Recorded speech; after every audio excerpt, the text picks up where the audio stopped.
മലബാറിലൊക്കെ ആഘോഷിക്കുന്ന പൂരത്തിൻ്റെ കുറച്ച് കാര്യങ്ങളൊക്കെയുള്ള ഒരു കുഞ്ഞു വീഡിയോ ആണിത്.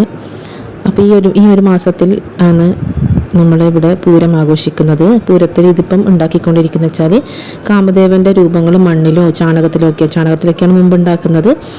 ഇപ്പം മണ്ണിലൊക്കെ ഉണ്ടാക്കിയിട്ട് ഇങ്ങനെ വെച്ച് പൂക്കളൊക്കെ വെച്ച് പൂജിക്കുന്ന ഒരു ആഘോഷമാണ് പൂരം.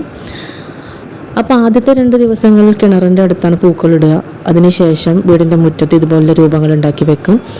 അത് 3, 5, 7, 9, 11 അങ്ങനെയുള്ള എണ്ണങ്ങളിൽ ഇതുപോലെ ഇങ്ങനെ കാമദേവ രൂപങ്ങൾ ഉണ്ടാക്കിയിട്ട് വീട്ടിലെ ചെറിയ പെൺകുട്ടികളാണ് ഇതിന് പൂടുക. പൂരക്കുഞ്ഞി എന്നാണ് ഈ നമ്മളെ ഭാഗങ്ങളിൽ ഇങ്ങനെ പറയുക. അപ്പോൾ ആ കുട്ടികൾ രാവിലെയും പൂവിട്ട് പൂവിന് വെള്ളമൊക്കെ കൊടുക്കും. ഇങ്ങനെ കിണ്ടിയിൽ വെള്ളമൊക്കെ ആയിട്ട് വന്നിട്ട് പൂവിന് വെള്ളം കൊടുക്കും. അതുപോലെ തന്നെ സന്ധ്യാനേരത്ത് വിളക്ക് വെച്ചതിന് ശേഷവും അങ്ങനെ ചെയ്യും.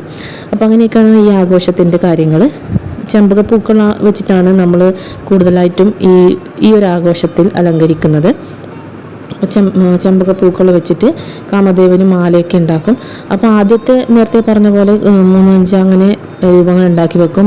അവസാനത്തെ ദിവസം പൂരത്തിൻ്റെ ദിവസം കാമദേവൻ, വലിയ ഒരു കാമദേവൻ, അപ്പുറം 2 രൂപങ്ങളൊക്കെ വെച്ചിട്ട് അത് നല്ല ഭംഗിയായി അലങ്കരിക്കും. ഈ ചെമ്പകപ്പൂവിൻ്റെ മുട്ടുകൾ കൊണ്ട് മാലയൊക്കെ ആക്കി, അതുപോലെ മഞ്ചാടിക്കുരു കൊണ്ട് കണ്ണും, അതുപോലെ പല്ലൊക്കെ വെക്കാൻ വേണ്ടി അരിമണി ഇങ്ങനെ വെച്ചിട്ട് പല്ലൊക്കെ ഉണ്ടാക്കി ഇതുപോലെ ഇങ്ങനെ വെച്ച് പൂക്കൾ കൊണ്ട് നല്ല ഭംഗിയായി അലങ്കരിച്ചിട്ടാണ് ഈ ആഘോഷത്തിൻ്റെ അവസാനത്തെ ദിവസം ചെയ്യുന്നത്. ഇതുപോലെ ഇതിങ്ങനെ കുട പോലെ ഉണ്ടാക്കി ഇറുക്കിലിങ്ങനെ 3 എണ്ണം കോർത്ത് അതിൽ പൂ ഇങ്ങനെ തലേന്ന് രാത്രിയൊക്കെ കുത്തിവെക്കും. എന്നിട്ട് രാവിലെ ഇങ്ങനെ നമ്മൾ പൂക്കൾ കൊണ്ട് എങ്ങനെയൊക്കെ അലങ്കരിക്കാൻ പറ്റുമോ അതൊക്കെ അങ്ങ് ചെയ്യും. അപ്പോൾ ഇങ്ങനെയൊക്കെയാണ് ആഘോഷം. നമുക്ക് കണ്ടു നോക്കാം.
ഉച്ചക്ക് അതുപോലെ പ്ലാവിലൊക്കെ ഇങ്ങനെ മടക്കി വെച്ച് അതിൽ ഉപ്പില്ലാത്ത കഞ്ഞി വെച്ച് കൊടുക്കും. അതുപോലെ ഭസ്മവും അതിലൊരു തിരിയൊക്കെ വെച്ചിട്ട് ഉച്ച നേരങ്ങളിൽ അങ്ങനെയാണ് ചെയ്യുക.